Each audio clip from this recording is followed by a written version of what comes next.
Hello listeners, my name is Justice Kofi Amekashi. I'm a registered dietitian. Today I'm here to educate you on diabetes. The World Diabetes Day is on the 14th of November.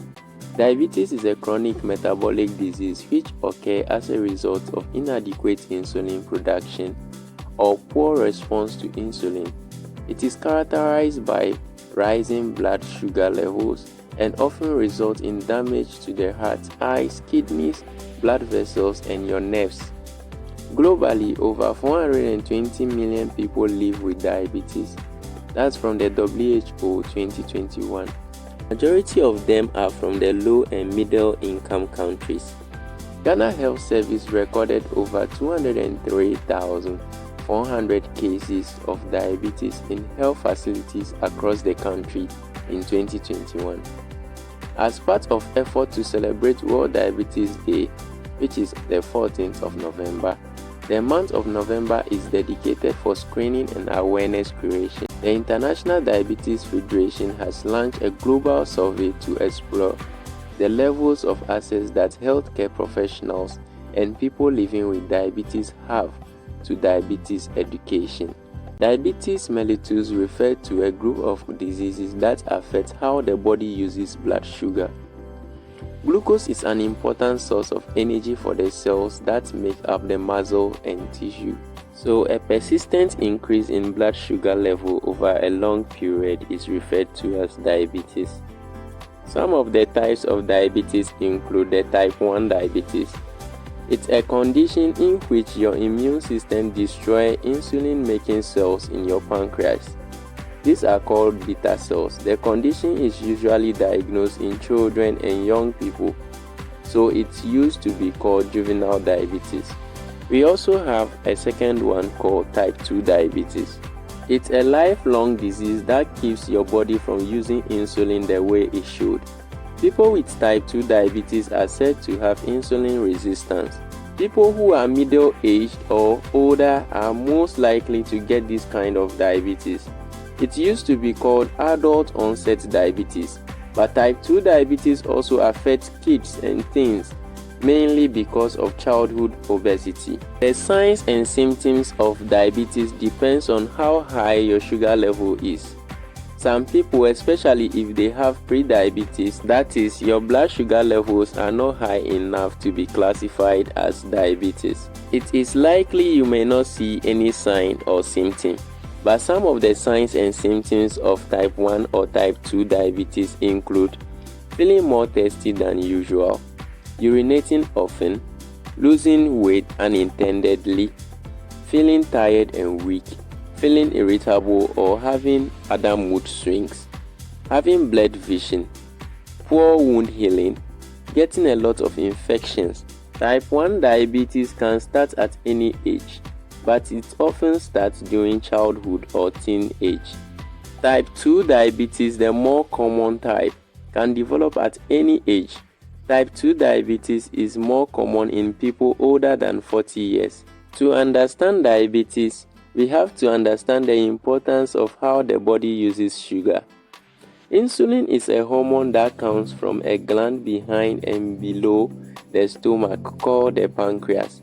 The pancreas releases insulin into the bloodstream. The insulin circulates, letting sugar enter the cells. Insulin lowers the amount of sugar in the bloodstream. As the blood sugar level drops, so does the secretion of insulin from the pancreas. Glucose, a sugar, is a source of energy for the cells that make up muscles and other tissues. Glucose comes from two major sources, food and from the liver. Sugar is absorbed into the bloodstream, where it enters cells with the help of the insulin. The liver stores and makes glucose when glucose levels are low, such as when you haven't eaten in a while. The liver breaks down stored glycogen into glucose. This keeps your glucose level within a typical range. The exact cause of most types of diabetes is unknown. In all cases, sugar builds up in the bloodstream. This is because the pancreas doesn't produce enough insulin. Both type 1 and type 2 diabetes may be caused by a combination of genetic or environmental factors. It is unclear what those factors may be. Some of the things that can predispose or put you at risk of developing diabetes includes genetic factors or family history. Scientists have found different bits of DNAs that affect how your body makes insulin. Another one is extra weight. Being overweight or obese can cause insulin resistance, especially if you carry your extra weight around your middle region. That is excessive fat around your abdominal region. We have what we call metabolic syndrome. People with insulin resistance often have a group of conditions including high blood sugar, extra fat around the waist, high blood pressure, and high cholesterol and triglycerides.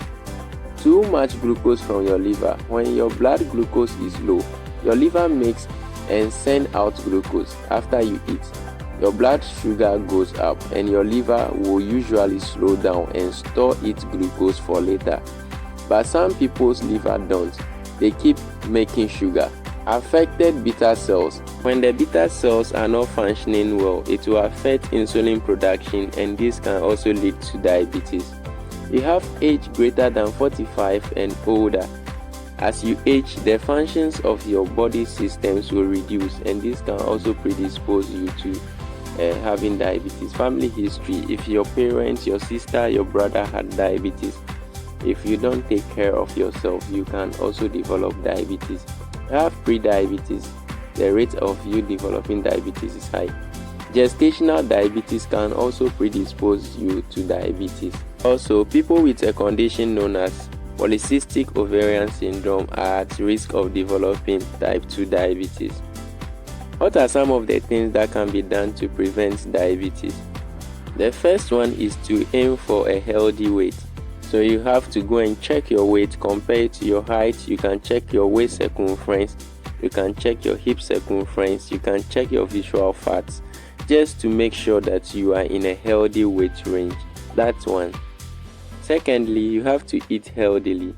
There is no specific food that will be given to you to cure or to manage your diabetes, but you have to see a registered dietitian that will help you calculate the calories in your food and then help you plan a meal.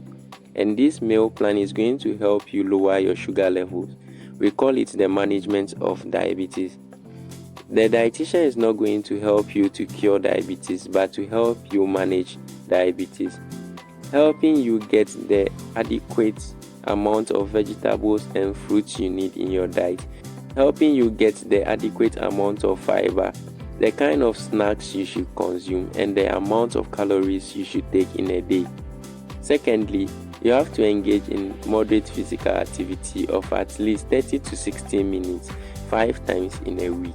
You can brisk walk, you can dance, you can just do any exercise that you enjoy, just to make sure that the sugar in your bloodstream are being used. Thirdly, don't forget your medication if you are on a medication. Take your medications as prescribed by the doctor, and also take your medications on time. If you smoke, quit smoking. If you consume too much sugar-sweetened beverage, limit the intake.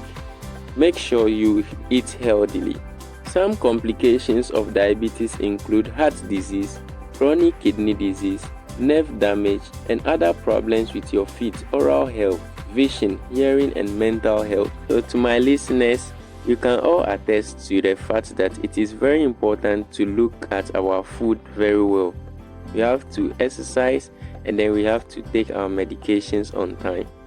To prevent this condition, it will be appropriate to see a registered dietitian for a meal plan to help you eat healthily. If you want other things like grocery shopping, cooking, presentation, talks, we are just a click away. Just contact us via the information on your screen.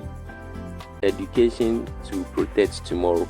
If we are all educated about this condition and how to prevent it, our future will be healthy. JK Health Consult. We bring healthcare to your homes.